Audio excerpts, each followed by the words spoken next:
Good morning, YouTube. I'm out here checking fence after the high winds yesterday. This is not what I want to see. Looks like the fence is all the way down. Crushed.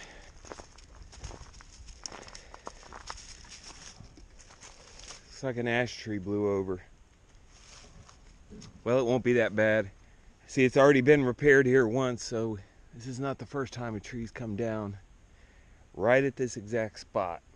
Thankfully, right now, the cows are locked out of the woods. They're in the barnyard, so there's no way that they can get out here, but it's going to have to be fixed tomorrow. Continue on and see if we find anything else. Hopefully that's the only issue. We had winds, I don't know, they seem to be steady 30 mile an hour and gusted up to 40 or 50. Swirling winds too, all different directions, so it's not going to surprise me to find something else down somewhere. It is a beautiful morning now that the winds are gone. Great time to get out and walk.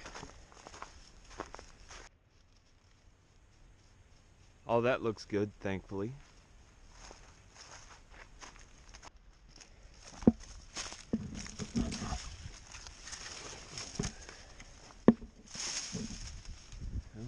So far so good. I haven't found any other spots that are bad. About halfway around now. Do do do do do.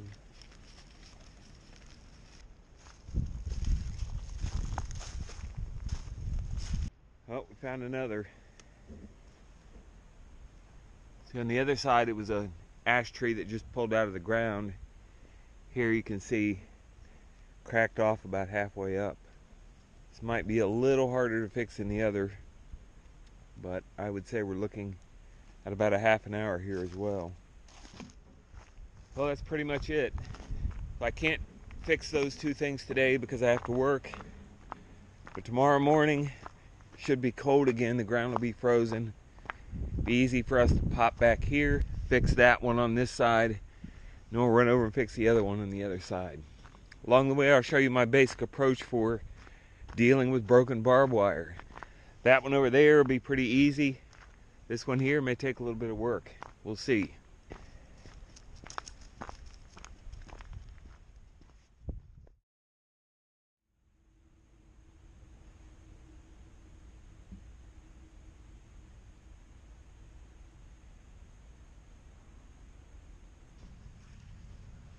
Looks like the ground is still frozen, so we better get back there.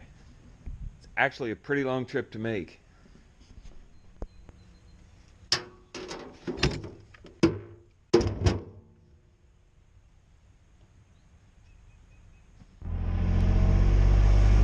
already run into a little bit of mud. If it gets bad, I'll just have to carry the stuff up there. Luckily, I stash barbed wire pretty much all around the property, so I wouldn't have to carry that. Just have to carry the chainsaw and the tools. This seems pretty well frozen.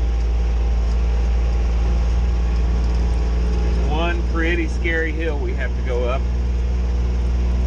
And I'm not sure if anything's fallen on this trail yesterday. We may have clearing to do. But either way, this beats walking it back on foot. Here is the scary hill. I'll put it in four-wheel drive.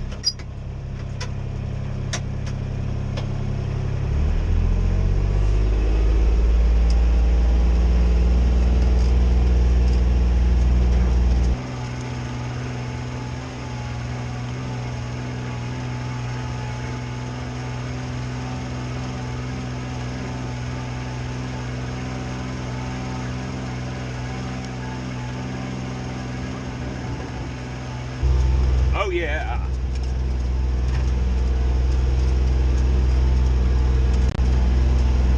Felt it spinning a little, but not too much.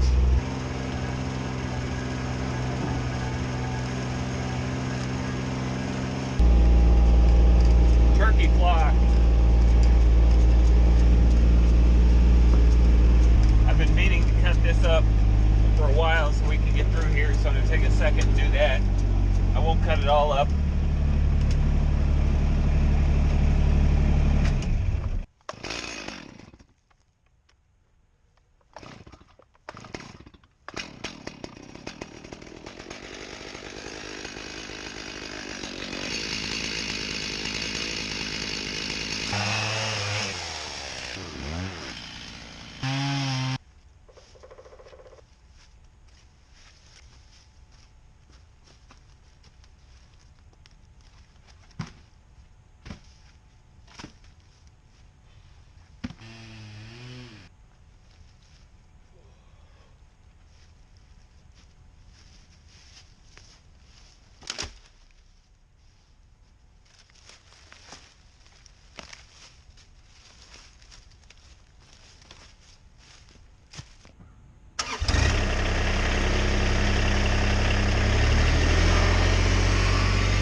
This is the basic fence repair kit that I keep in the Kubota.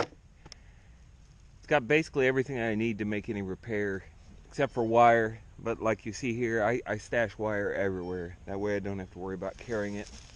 I do see I don't have any T-post clips. So if I need some, I'll have to make them out of barbed wire, or I've got a little bit of wire like that that I can use. So a situation like this, you arrive, I'm in a hurry today, I've got other things to do. Got a couple of strands broken, but the wire here was already spliced. That makes it easy because we're just going to be re-splicing it. The other thing that makes this easy is we don't have any broken posts. That's the thing that can really slow you down, especially if you've got a wooden post that's broke and that has to be replaced. There you're talking a couple of hours of work. Here all we got to do is cut this off, re-splice the wire, and we'll be done. Because I have to stop back at our house before we go to the next spot, I am going to cut some of this wood to take. So we'll do everything. I'll load it up, we'll head back down, unload, head to the other spot. So let's see how fast and efficiently I can get this done.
Well, that took about an hour and a half, but it's done. It does not have to be perfect back here. This is definitely what I would call range wire area. They're never really going to put any like grazing pressure up against this fence. It just needs to be here, needs to be tight. You need to have all 4 strands. It doesn't have to be perfect. It doesn't have to be, you know, piano wire tight all the way. But you can tell this area, with all the damage we've had, we're starting to get splice upon splice upon splice. So before long, and there's another big area there that's been spliced. Before long, I am going to have to come up here with new wire and just replace this stretch. This is just an area where a lot of stuff comes down. It's hard to keep the fence up, but it's worth it because it gives the cows 80 acres to roam. So not bad. Let me load up the Kubota really quickly with wood, and we'll head to the next one.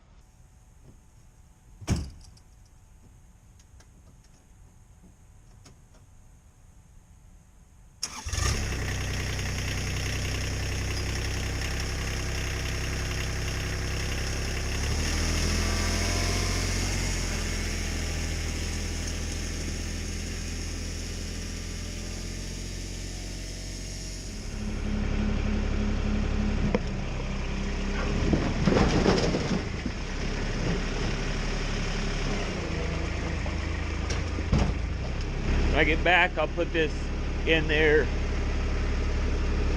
But for now, it's almost 11 o'clock already, so we got back to the other one.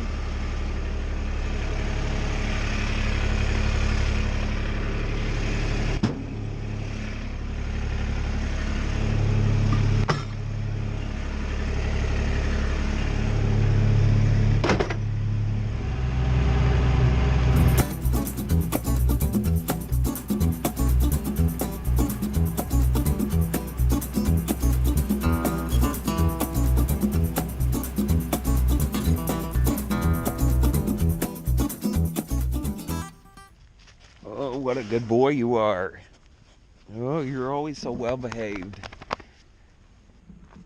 So we couldn't get quite as close to this one, but I see it right there, so we just have to duck through this brush and we'll be good to go. Just like the last one, we'll start with a chainsaw, get it off the fence, and then from there, see what needs to happen next.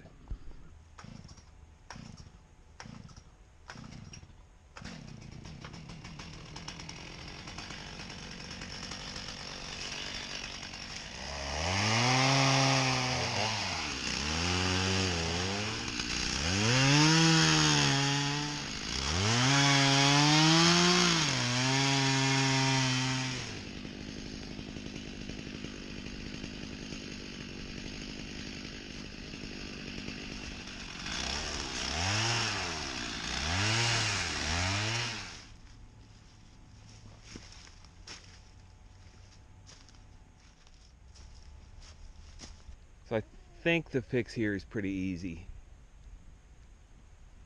So what we will do is cut on this side of the post, all four, take this, pull it tight, splice this over here as we need it, bring it over and pull it tight, and then we'll clip it to the post. Should work. It's pretty much the same technique I used at the other place. When you don't have a real T-post or tree or something to pull against, you can pull one direction on a T-post and splice it, pull the other direction on a T-post, and you can pull really hard just by hand and end up with pretty tight wire.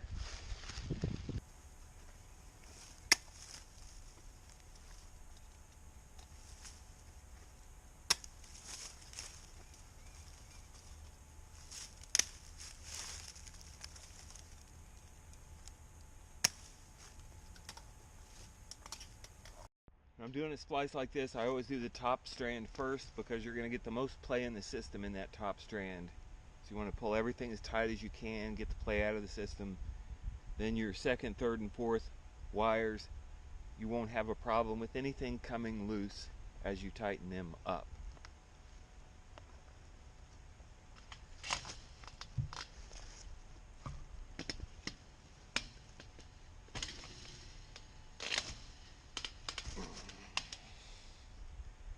Tight as you can.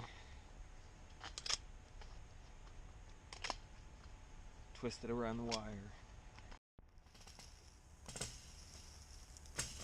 Last one.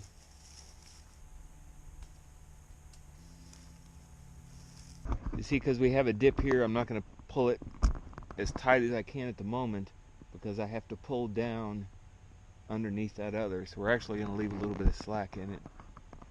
And by the time we pull it down on those T-posts and wire it. It'll be razor wire tight. Okay, all done. Came out nice and tight. Really, when you're just doing one splice, it's fine. It's easy to keep it tight. It's when you splice and splice that it gets a little bit harder. But both these spots, you know, they'll turn cows for years. As long as nothing else comes down on the fence, they're good to go. And the good news is that this is pretty much it. I'm ready to let cows into the woods again. I've been working on fence the past 3 or 4 weeks, about every other day. So as far as I know, everything is nice and tight and 4-stranded and ready for spring and summer. So quite a day overall. I should say quite a morning, a little bit afternoon now. You can see it's turned out to be a beautiful day, nice and sunny. I appreciate you coming along with me on this work outing. Have a great week and we'll see you soon. Oh. Definitely may take a nap this afternoon.